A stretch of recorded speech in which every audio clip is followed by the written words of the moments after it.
Devaki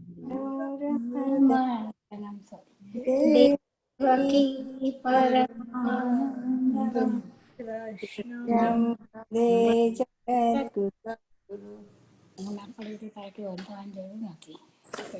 We'll just try to finish this off as a presentation. I'm sure we can. But say go one down, one more down. Just go one down, go up. આગળ નહીં એને અહીંયા હજુ આગળ જાઓ, ઉપર જવા દો, ઉપર જવા દો. બેકવર્ડ, પેલા પિક્ચર વાળું પિક્ચર હશે ને તે પિક્ચર લાવો. Backward. Yeah, go back. Yeah, just one more, two more maybe. Yeah, two more. Okay, yeah, we can start from here. Just to summarize, we talked about three basic concepts: Dvait, Advait, and Visishta Dvait. So this one is, the first one is a classical Dvait position, where God is a separate individual entity, Jeev and Jagat are independent entities. Here the issue of Brahman is essentially, Jagdish is Bhagwan, means God. It's a form of God with the form. Shankar Bhagwan, Vishnu Bhagwan, whoever you believe it to be. And a Nirgun Brahman definition, according to Vaishnavite school, is the Brahman without attributes, without special attributes, or without ordinary qualities that we see. So they will say, is Jagdish controls the Nirgun Brahman within himself. So that is the concept. Like Jagdish is the God, Krishna, let's say, who controls the Nirgun Brahman, which is part of him, and Jeev and Jagat are dependent on him. That is a classical Dvait. Most religions will say exactly same thing. Okay, let's go to the next one. Okay, so this is a middle of the road position, where Jagdish controls the Nirgun Brahman as well. It's part of Nirgun Brahman is part of Jagdish, and Jiva and Jagat are also part of Sagun Brahman. So essentially similar to what you will see like a pomegranate or sitafal. God is like a sitafal, and we are part of that, those seeds within that. So that is a classical Ramanujacharya's position, which is called Vishishta Advait. So it's Vishishta means special, I mean, somewhat agrees to Advait, but has a characteristics different from Advait. And the next one is a Keval Advait of Shankaracharya. Let's go to the next one. So this one, Shankaracharya will say, which is a classical Advait position, Keval Advait position, Brahman is a formless entity.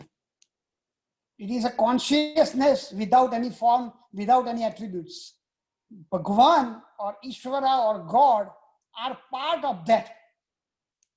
The God name, individual entity doesn't control that. God, as we see Krishna or Vishnu or Shiva or whoever you believe, is subservient to Nirgun Brahman. So everything resides within Nirgun Brahman. Jeev, Jagat and Jagdish, all the three are within the Brahman itself. So now paradoxical position of Gita will be, Krishna will say is that if you think like this is the Nirgun Brahman, the triangle is containing Krishna, the Sagun Brahman, Jeev and Jagat, everything, and overlying that is Nirgun Brahman, and Krishna will say, I am the Supreme Personality Godhead that controls all of them combined. So I am outside that. So essentially he will say is that I as a Supreme Personality control the Nirgun Brahman, and the world that includes Jeev, Jagat and Jagdish is me, manifested as a human being, and Jiva and Jagat are within that triangle. So I am the one who controls all of those things. So that is a classical Vaishnavite position of similar to what Vallabhacharya will say, and I'll come to that point.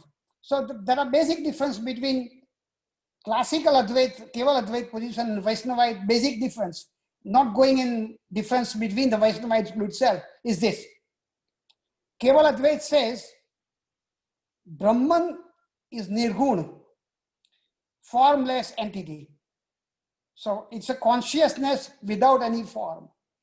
And Vaishnava school will say, no, Brahman is a personality named Krishna or Vishnu or Shiva. So that's one difference. Second difference will be the definition of Nirgun Brahman. Shankaracharya will say Nirgun Brahman is a formless consciousness which controls everything.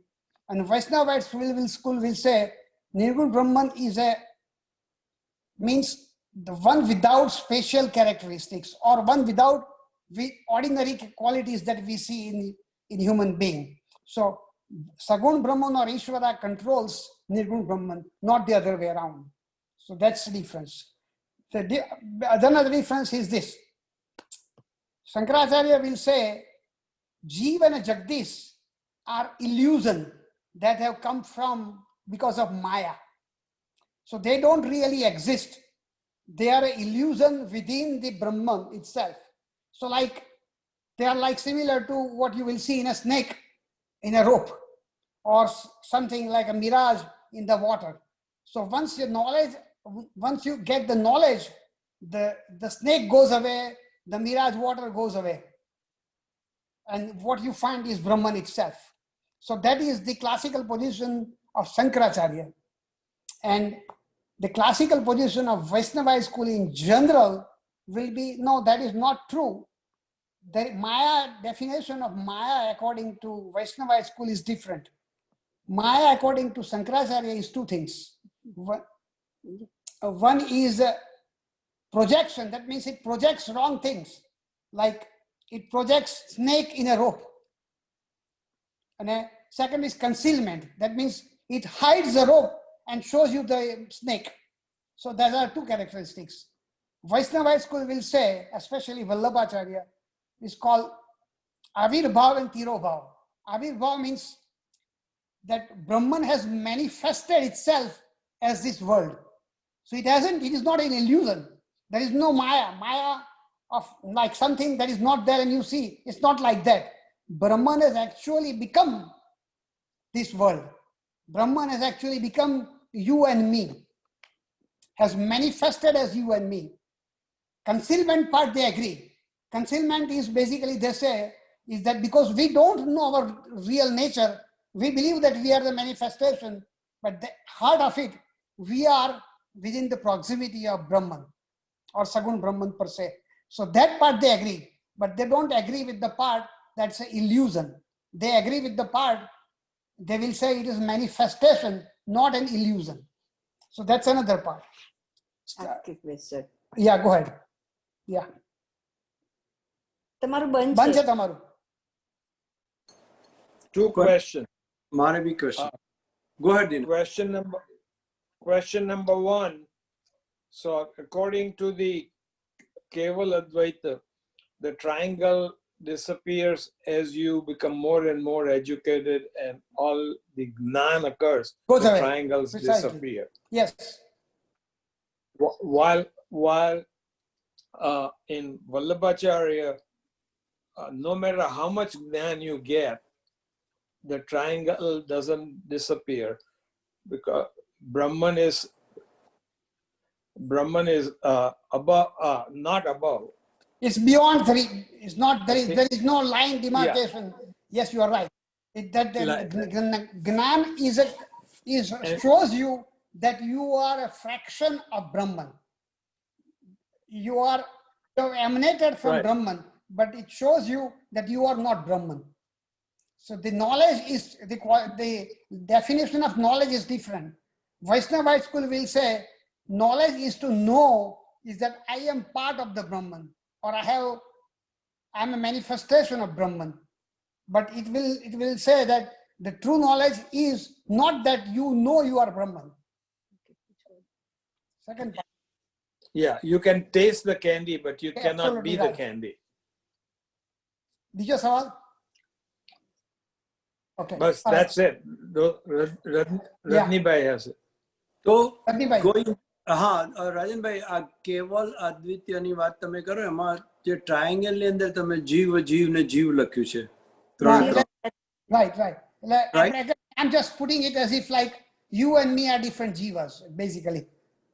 So there are millions of jivas, but each one is surrounded by a layer. Once that layer breaks, you merge into the Brahman. So we individually do so. So these are jiva. Yeah, all jivas are like you and me and Pratap and Dinesh Bhai and everybody else. Oh, okay. Would that be Jainism? That more like Jainism philosophy. No, right? but I mean, so Jainism says there are actually independent jivas by itself. Brahman, Advaita says there is an illusion that you are separate. They are not actually separate. Oh, You just perceive it. Jainism will say there are actually souls that are different. I see. Got it now. Thank you. Okay. Thank you. So the difference, that basic difference is Brahman is Nirgun versus Sagun. Sagun Brahman controls the world and Jagat and Jiva. That's Vaishnavite school. Brahman is not, Jiva is not equal to Jagat. I mean, Jiva is not equal to Brahman itself, according to Vaishnavite school. World and Jiva are not projection. They are not illusion. They are not Maya. They are actually manifestation. They are real. They are true, according to Vaishnavite school. Okay. The only difference between Jainism and Vaishnavite is this, that at the end, Jainism says there are independent jivas, millions and millions and billions of jivas. Vaishnavite school will say, no, they are part of the Brahman. They are not billions of them. Brahman, I see. They Okay. appear to be that way. Right. I see. So, just one more thing. So, within the Vaishnava, when you go further, you will explain different part of it, right? Within the framework of Vaishnavism. Each one has a minor difference, but these are broad categories, Okay. All right. Thank you. All right. Let's go to the next one. Yeah. I kind of covered the Madhavacharya school, which is basically Dvait school, where there are three categories: Jeev, Jagat, and Jagat. Jeev, Jagat, and Jagdish. So Jagdish is different from Jeev. Jagdish is different from Jagat. One Jeev is different from other Jeev, and one Jagat or one matter is different from other matter. So there are 5 ways that you can differentiate. So there are 3 things. So 3 things becomes 5 differentiation. So that is a classical position of Madhavacharya. And he says that God is independent entity and it controls the world. Now, one thing that is important, which is different compared to other Vaishnava school, is this, and Madhavacharya. There are 3 kinds of jivas: eternal, mukta, and bound. And there is a special category which is similar to Christianity. There are kind of jivas, they will actually go to hell. None of the other Vaishnava school will say is that you go to a permanent hell. Madhavacharya school will say, if you think in terms of there are 4, A, B, C, D, if there are 4 kinds of jivas, the D will be the worst one that will go to hell. And A, B, C, A will be close to Bhagavan, close to God. B will be like sort of circulating in the world. And C will be, learned but not yet released. And C will be like you and me, just going through birth and death cycle. And the 4th one will be similar to what Christianity will say, that they are so bad that they will go to hell. So for them, there is no redemption. So that part is similar to Christianity, but none of the other Vaishnava school will say that. But say they all believe in a reincarnation, right? Precisely. The last category of Vaishnava school will be like, we'll keep on reincarnating until you reach the final emancipation. But you will never be condemned to hell. But Madhavacharya will do so. Okay. Let's go to the next one. And I'm going to come to that there is a difference between moksha of Keval Advait and Vaishnavite, but I'll come to that part last. So that's another difference that is important. So Vishisht Advait is Ramanujacharya's version, which is a middle of the road version, where I explain that God is like a sitafal or a dadam, and God is like a spider, that it creates a web from himself and builds this world and you and me. So he is an efficient cause as well as a material cause. And God, like all the Vaishnava schools say God is a person. And in this one, they will say God is a Narayan. or Vishnu. They don't specify Krishna. Vallabhacharya will specify Krishna. Southern schools like this one and Madhavacharya will say it is Narayan, which is a form of Vishnu. But they will say essentially a man named Narayan or Krishna or Vishnu, basically. So that is the distinction for that. And this one is a Ramanujacharya came from Tamil Nadu, and there was a strong tradition of Tamil literature called Ubhaya Vedanta. So what he did was he incorporated some of the ideas into his thesis. And other thing is important is that he was the first major figure to challenge Shankaracharya. Shankaracharya happened around 680 to 720, and he came around 1000 something, between 1000 and 1100. So he was the first major Acharya that challenged Shankaracharya about his idea of Kevala Dvaita. So let me go back historically so you understand the concepts. When Shankaracharya came in 7th century and 8th century, Buddhism dominated India, or at least Buddhism had a profound impact on Indian religion. So Gaudapada was his Shankaracharya's guru's guru. He began to question the ideas of Buddhism, and he began to write something which incorporates Buddhist idea into Vedanta. So Shankaracharya, in order to defeat, what he did was he incorporated some of the ideas from Buddhism and wrote the thesis of Kevala Dvaita. And he also argued with portion called Karma Kanda. Veda has two sections, Karma Kanda and Gnana Kanda. So there were a lot of people like Mandan Mishra and all who believed is that all this stanza, the slok and the yagna and fire ceremony and all there is. If you want to be liberated, you do all those things and that's how you get liberated.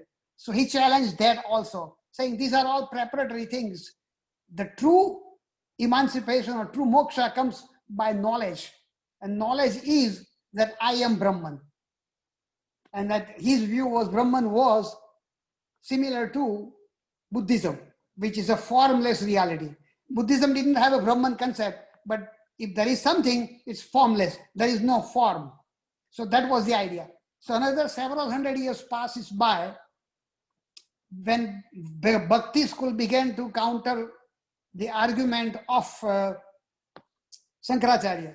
Yamunacharya was another one, the one before Vishishtadvaita came, Ramanuja came. But Ramanuja actually consolidated that position. He was the first major figure that caused Bhakti as a dominant school. Until that time, Shankaracharya version stayed the dominant version, which is basically Gnana Yoga is the thing. And action, karma, is just a preparatory thing. And Bhakti is necessary, but they are all subservient to Gnana. So now he began to reverse the process. He said, wait a second. Gnana is important, but that is not the ultimate outcome. Bhakti is the one. Gnana of knowing that I am part of God, that I am a fraction of God, is the knowledge. It is not that I am God. That is his idea. And how Shankaracharya did was this. See, Upanishad and also Brahma Sutra says something, Ansha, that Jiva is an Ansha of Brahman. So Shankaracharya explained as Ansha Eva. That means Jiva is as if it's a fraction. So he basically created, because he had a fixed idea, so he was justifying his concepts to make it palatable. So he said it is Ansha, it looks like Ansha, but it is not. He said Ansha Eva. And Ramanujacharya said that's a manufactured distinction. Actually, Upanishad and Brahma Sutra says it is an Ansha, it is a fraction. It is not as if it was a fraction. So that was his thesis. And essentially, he began to turn the table upside down. And then came all the Vaishnavite scholars that we are going to talk about. So he agreed with some of the ideas that Brahman and we are part of the Brahman. But he didn't agree that there is a Maya. There is no such thing as Maya. He said that everything is real. God has actually manifested as the world as it is. God is manifested as you and me, and you and me as well. So let's go to the next one.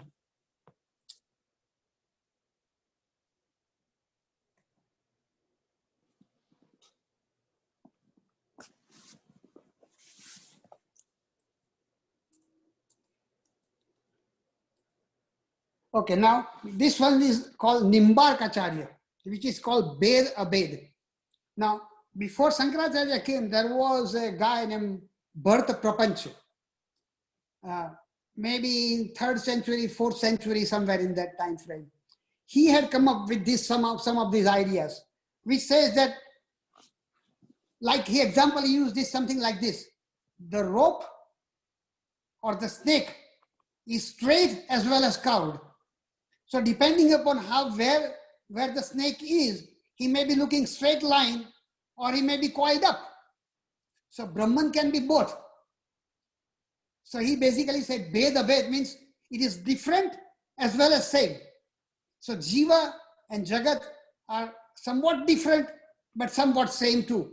His idea was this. But that thesis wasn't yet developed completely. So then came two scholars called Nimbarkacharya was one, and there was another one, I can't think of his name right now. But they came up with the idea of Ved Abed theory, which basically amplified the idea that was there in 3rd, 4th century, saying that, yeah, Shankaracharya is right and Ramanujacharya is also right. It depends upon your perspective. It can be both. At some point, it may look like one, at some point, it might look like other. So in a sense, his idea was combining both concepts in some fashion. So that is what he did, is that he said something like this: the primary form is a supreme Brahman. He didn't say it's Nirgun or Sagun. He just said supreme Brahman. And second form of that Brahman is Ishvara, God, that we perceive, Krishna or Vishnu or whatever that is. And the third is Jiva, which is you and me. And the fourth one is the world. So basically, he neither agreed with Shankaracharya nor disagreed, and same thing with Ramanujacharya. So he sort of mixed and matched. And some of these ideas, I mean, I'm not going to go in detail, but he basically said is that Brahman manifests as world, not that it appears to be world. Brahman manifests as Jiva, not that it is an illusion of Jiva. So it is true. And he also agreed with idea of Parinamvad. That means that milk has converted to yogurt. That is the idea. So Brahman has become this. It is not like Brahman wasn't like an illusion of a snake and rope. That is his idea.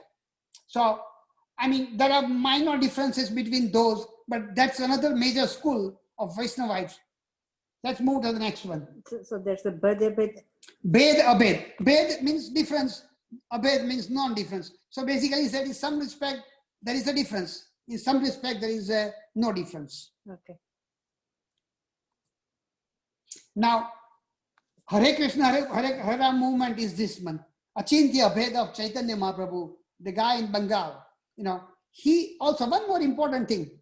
All Vaishnavite school use bhakti as the dominant thing, not Gnan. All of them agree with bhakti as the final emancipation will happen only by bhakti. What will happen, they disagree. What is moksha will be somewhat different from each other.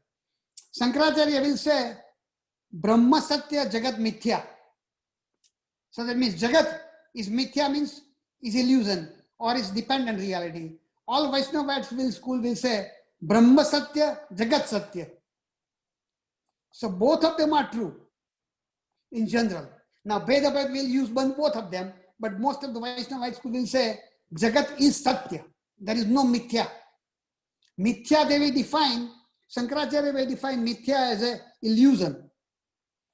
The Vaishnavite school say, okay, we can agree with Mithya if you think Mithya means dependent reality or something that is constantly changing. So they will say Brahman is a changeless, consistent substance or consciousness that does not change. Jagat continuously changes. So in that respect it is dependent, or in that respect it is different, but it is not an illusion. So mithya, definition of mithya according to Vaishnavism will be, it is a dependent reality or changing reality, but it's not a changing illusion. That's the difference. Okay. All right. So Hare Krishna, Chaitanya Mahaprabhu became a major figure in around 14th, 15th century, about 15th century. So Ramanujacharya came about 10, 11th century. Madhavacharya came about 12, 1300 century. Then the next one came was Chaitanya Mahaprabhu, maybe a couple of hundred years later. And he became the significant proponent of what is called Achintya Abhed. What essentially means is this, is what he will argue is similar to what Shaivites will argue, is that sun, like sun in the sky, has both heat and the light. You cannot cut off one from the other. So God manifests as both light and heat. There is no question of being this or that. It is combination of both. So the difference is, Achintya means cannot differentiate or cannot think a different way. So that is his idea. And he will say is that, now I wrote down here, it is a Brahman to Gnani, it is Paramatma to Yogi. So essentially, let me go back and say something like, there was a Vaishnava scholar called Pillai Tilokacharya, around 13th century, maybe a couple of hundred years after Ramanujacharya came. He was also a Vishishtadvaita. He basically had 5 versions of God.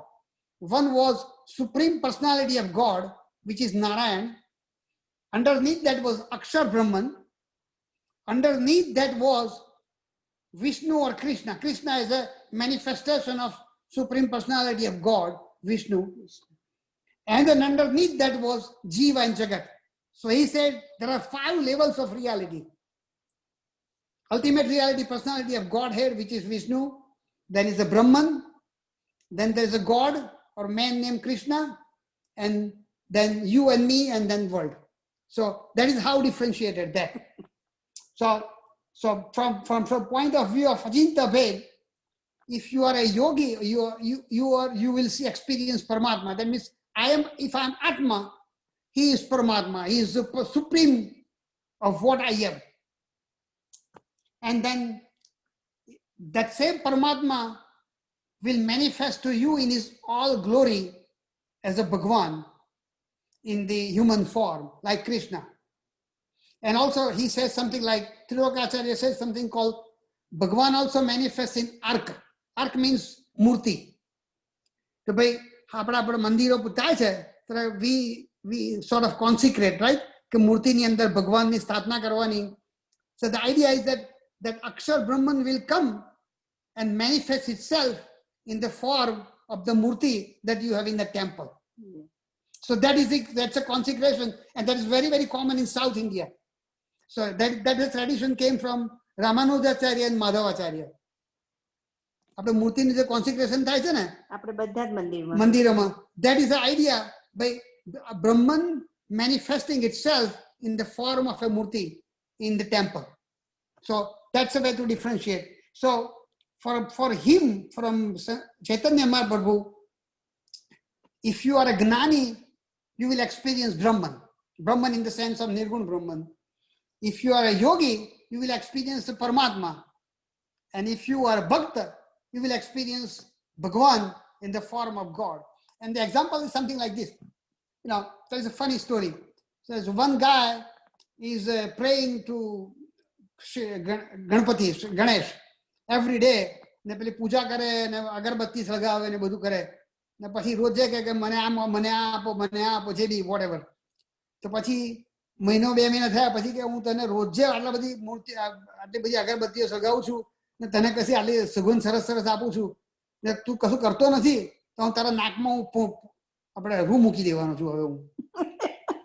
તો પછી ભગવાન એ વખતે પ્રસન્ન થયા કે because you are thinking that I am just a murti without life, I wasn't coming. But now that you think I'm a murti with a life, I'm willing to come and help you. So I mean, that's just an example of what the bhakti is, what the arka is, you know. how the consecration helps. Actually, the consciousness comes to reside within that murti, whatever the murti you have. All right. And one more important thing about Achintya Bhed is that idea of Radha never existed in India before that. So Jayadev was a scholar who wrote a very beautiful poem of Radha and Krishna love around 11th century or 12th century. So he got that idea of bhakti of Radha from this Jayadev. Now, what they did was something very different. They actually began to pray Radha as a supreme power, not as Krishna as a supreme power, but even Krishna is subservient to Radha. Just like I'm subservient to Smita, Krishna is subservient to Radha. અહીંયા આગળ આપણું આ મંદિર છે તે જ ને રાધા માધવ. એટલે they will say Radha Shyam, or Radha is the ultimate Godhead, and Krishna is a subsidiary. Did I make sense? તમે કશું કહેતા હતા Minaben? Yeah, I was saying કે even ભગવાન ને બી બિચારાને એમ રાધાના હાથમાં રહેવું પડે તો આપણે તો એકદમ તણખા જેવા છે એમાં. તમારે સમજી જવું જોઈએ. Yeah, not to change the subject, but so 11th century પહેલા રાધાનું કોઈ અસ્તિત્વ કોઈ No, there wasn't any documentation. Radha is a mythical figure that came in existence maybe 1,000 years ago. Okay. None of the Bhagavad stories, obviously Bhagavad stories is also a mythical presentation, but none of those stories have any mention of Radha. Radha became dominant around 11th, 12th, 13th century. And Chaitanya Mahaprabhu picked up. And also then Vallabhacharya also picked it up too. But until that point, Radha wasn't really the concert that we talk about in our current versions. આપણે તો always Radha Krishna જ હોય છે. Because that is the way it started 700-800 years ago. One more question, Asmita, કે માધવાચાર્ય તમે ઘણીવાર બોલો છો ને, ઘણીવાર વલ્લભાચાર્યનું બોલો. Not to Vallabhacharya તો આયા જ નથી આપણે. We haven't come to Vallabhacharya's Pustimart. Okay. We haven't come to that point yet. Okay, perfect. Then now Shankaracharya કયા સેન્ચુરીમાં કીધું તમે? That was the first one? Very likely 680 to 720. Oh, so 6th century. Okay. Thank you. So 700th century Shankaracharya, about 1100 Ramanujacharya, about 1300 Madhavacharya, about 1415 Chaitanya Mahaprabhu, and somewhere in the middle Nimbarkaracharya as well. Now the next one, which is the same time frame, about 15th century in Vallabhacharya. રાજનભાઈ જરા repeat કરો ને slowly, તમે જે હમણાં બોલ્યા ને કે Shankaracharya was in 700, then what? 700. આ લોકો લખે છે ને બધી. હું પણ લખું છું એટલે જરા ફાસ્ટ બોલો તમે. Okay, let me say it again. Shankaracharya 7th century, Ramanujacharya about 1000 to 1100, Madhavacharya between 1100 to 1200, Nimbarkara also between 1200 and 1300, somewhere in that time frame. Give or take, I don't remember exact date, but that's approximately the number.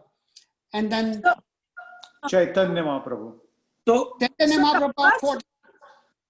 So Shankaracharya પછી આ બધા બીજા બધા later on evolution થયું, right? Precisely right. And all of them were bhaktas. They were all devotional school. All they were called Vaishnavite schools. So for them, bhakti was the dominant theme. Okay. અને આ માધવાચાર્ય અને રાધાનું almost same time frame અસ્તિત્વ.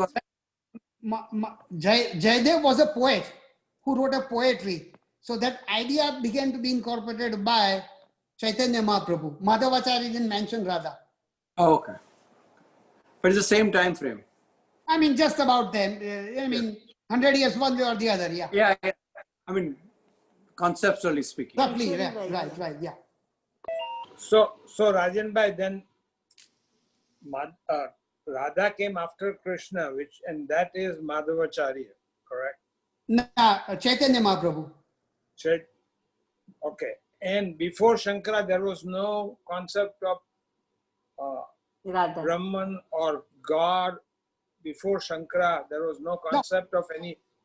I mean, Upanishads and Brahma Sutra mentioned about Brahman. I mean, they were talking about Brahman per se, but that differentiation, the classification, and all the schools did not develop until Shankaracharya came. So, Okay. the schools that we are learning now did not exist. They were basically kind of Shaiva school or your Vasudeva school or whatever you believe it to be. But idea of Keval Advait and this Advait and all didn't come up until that point. But just Sankaracharya, Madhavacharya, Ramanuj, all from South India? Yes, most of them, except Chaitanya Mahaprabhu, everybody else was South Indian. No, yeah, Chaitanya Mahaprabhu, but later on. I'm talking just right now where we are. Yeah. All of them were South Indian. Okay. Yeah. Even Vallabhacharya was South Indian too. Oh, really? Oh, I didn't know that. He was a Telugu Brahman. Oh, interesting. Okay, continue. I'm sorry, applying break here. I'm keeping Pushti Marg as the last one because that's a little bit Correct. everybody's interested in that, so I'll keep Correct. it. Right. Correct. You're doing a good. Go ahead. All right. So one more thing, Keval Advait and Vaishnava school, the arguments is like this. Okay, by Bhakti school primarily caters to emotion, human mind.